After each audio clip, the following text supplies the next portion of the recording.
ఎమ్మెల్యేకి తక్కువ అని. అలాగే దాని మీద మేము స్పందించడం మనకి నియోజకవర్గ జనసేన పార్టీ తరఫున స్పందించడం జరిగింది. అయ్యా, జగన్మోహన్ రెడ్డి గారు 2019లో పవన్ కళ్యాణ్ గారు 2 సీట్లు పోటీ చేసి 2 దగ్గర ఓడిపోయారు.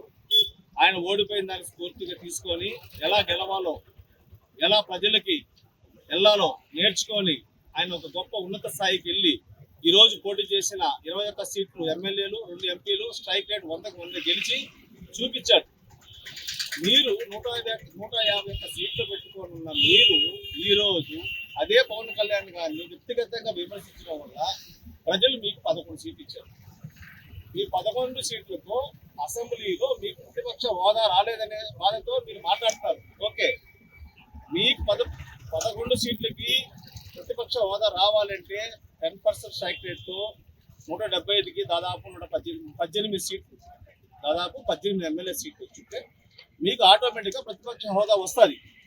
అది కోల్పోయి నాకు ప్రతిపక్ష హోదా కావాలి, నాకు ప్రతిపక్ష హోదా కావాలి అనుకుంటే ఎటొస్తుంది? ఒకవేళ పాసిబుల్ అయితే బయట రాష్ట్రాల నుంచి ఒక 7 మంది ఎమ్మెల్యే తీసుకొని అసెంబ్లీలో పోతే 18 మంది అవుతారనుకుంటే అట్ట కూడా అసెంబ్లీలో చట్టం లేదంట. కాబట్టి నువ్వు ప్రతిపక్ష హోదా కావాలి, నా మైక్ కావాలనుకుంటే నువ్వు సొంతంగా మైక్ పెట్టుకో, మాట్లాడుకో. పవన్ కళ్యాణ్ గారిని వ్యక్తిగతంగా విమర్శించాల్సిన అవసరం ఏముంది? నువ్వు ఒక్కడవే 21 సీట్లకి 21 గెలిచిన మా పవన్ కళ్యాణ్ మాట్లాడితే నువ్వు 151 సీటు రూలింగ్ లో ఉండి 175 స్థానాలకు పోటీ చేసి 11 సీట్లు పరిమితమయ్యారు. ఒకనొక స్టేజ్లో 9కే వచ్చాయి. మీ టైం మళ్ళీ సాయంత్రం బాగుండి 2 సీట్లు పెరిగి 11కి వచ్చారు, కానీ లేకపోతే సింగిల్ డిజిటే మీది.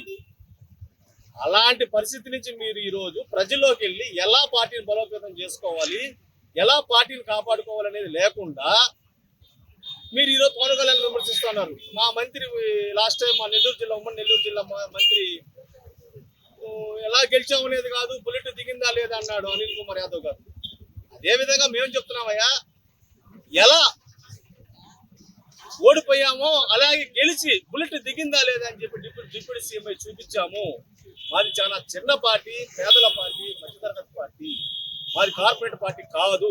ఓటుకి 5,000 10,000 ఇచ్చి మేము గెలవలేదు. ప్రజల్లోకి వెళ్ళి ప్రజల మనసులు గెలిచి ఈరోజు మేము పార్టీని నిలబెట్టుకొని 14వ తేదీ అంగరంగ వైభవంగా పిఠాపురంలో మేము ఆవిర్భావ సభ చేసుకుంటుంటే మధ్యలో నీ బాధ ఏందయ్యా? మాకు అర్థం కావడం లేదు. దయ ఉంచి నీకు ఇష్టం లేకపోతే ఈ రాష్ట్రం నుంచి వెళ్ళిపో. నీకు హైదరాబాద్లో లోటస్ ప్యాండ్ ఉంది, బెంగళూరులో ఒక 100 ఎకరాల దాకా ఒక గెస్ట్ హౌస్ ఉంది, అక్కడికి పో. ఇవన్నీ చూడలేకపోతే మరి ఎందుకు పవన్ కళ్యాణ్ గారిని విమర్శిస్తున్నావు? పవన్ కళ్యాణ్ గారిని విమర్శిస్తే కరెక్ట్ కాదు.